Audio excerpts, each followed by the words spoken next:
Can you tell that these 3 a.m. videos are really getting to me? Oh God. Okay, let's get into it.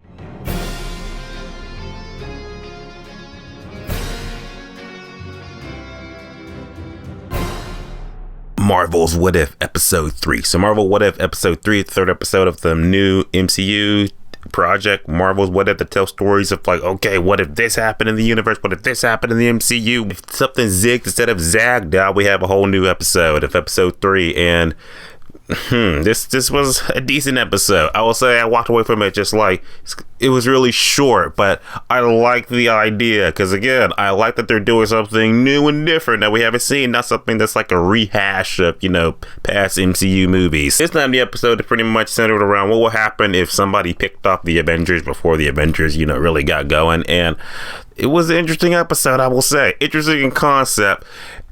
I'm kind of still left with that, like, it wasn't as good as the last episode with T'Challa as Star-Lord. That's like the peak episode, and I knew that going into this episode, because I'm like, nothing was going to be as good as this episode. But I still walked away from it just like, it was a pretty decent episode. So let's get into it. Let me break down my thoughts of what episode 3 of Marvel's What If is going to be about. And here we go. Well, there's spoilers in this episode because there's a bit of a mystery. So if you haven't seen the episode yet, watch it. It's on Disney Plus right now. So I'm going to get into the nitty gritty spoilers of this shit. So let's get into it. The episode opens up with a scene from Iron Man 2 with Nick Fury and Natasha Romanoff visiting Tony Stark on that donut and shit. The infamous donut scene, Just that Natasha Romanoff was about to give Tony Stark the, the shot to cure his fucking, disease and shit. He gets murdered. He just dies. So you're just left with that, like, what the fuck? Tony Stark's dead.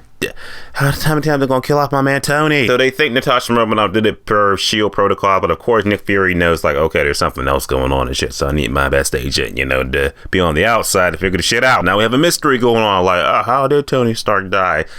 And then we fast forward to another scene that is pretty much, again, kind of, it is Iron Man 2, but first Thor movie. So now we jump to the first Thor movie where you got Prince of Asgard, Thor, of course. He comes to get his hammer and shit like that. Just he's about to pick it up. You got Hawkeye on his perch, just like, okay, I got to take a shot, about to take him out and shit. But then lightning strikes, and then Thor just gets shot in the heart with an arrow. Makes you be like, whoa, Hawkeye. Well, okay, the way that happened, I was like, okay, that could have happened, but again, I'm also like, it's Hawkeye, so why would he make a mistake like that? Accidentally shoot Thor? But in either case, Thor's dead, and now everyone thinks Hawkeye did it, so now you got Clint and Natasha, like, okay, why are you people picking off the Avengers? Until Clint ends up dead too, and they get ready to interrogate him. So, like I said, it's this part of the episode where I was like, okay, Clint's dead, Tony's dead, Thor's dead. What is really going on here? So you really have a mystery going on, and Nick's trying to figure it out too. But when Thor dies, that's when Loki and his army comes down and shit. It's just like, revenge! So he's like, okay, I'm gonna give you till sundown to pretty much, find out who the killer is. So Nick Fury is, trying to figure this shit out, everything like that. And more or less, Natasha Romanoff meets up with Bruce Banner, and her and Bruce, who's also voiced by Mark Ruffalo, that was dope. I do like that the MCU main characters are coming back in this Marvel's What If to do the voices, because Samuel Jackson is back as Nick Fury, I believe.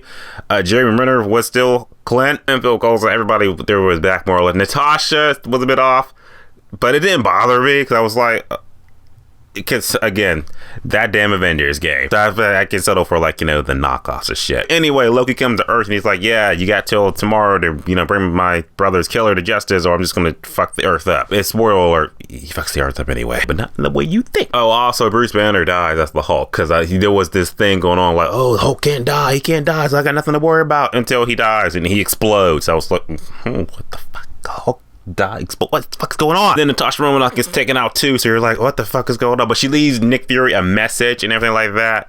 So Nick takes the message and he goes to a gravesite, and here, okay, spoiler alert, here we go. I'm about to reveal who the fuck the villain is who's doing this shit. It's actually Michael Douglas as Ant-Man. He fucking is the one killing the Avengers, and the way he breaks it down on how he did it, quite ingenious. But not too ingenious, because I'm just like, well, that's Pimtech. That's how it would go down. But his motive more or less was like, yeah, his daughter, Hope, she was a SHIELD agent and shit like that. She got killed in combat. And Nick Fury just like, well, that's just how the job goes. And that made Michael Douglas just go insane. So he puts on the Ant-Man suit, which looks like a fusion of the Ant-Man suit and the Wasp suit. So I guess he's the Wasp now. But more or less, Nick Fury and Loki team up and they take Michael Douglas out, and I guess they take him to Asgard or whatever. So you think things gonna be cool, whatever like that, but Loki's just like, well, since the Avengers are here, I'm just gonna take over the Earth. So Loki in one day takes over the Earth, and it ends with Nick Fury finding Captain America's shield. I believe that was Captain America's shield. I wasn't Captain Carter, so that makes me be like, oh, maybe these universes aren't connected.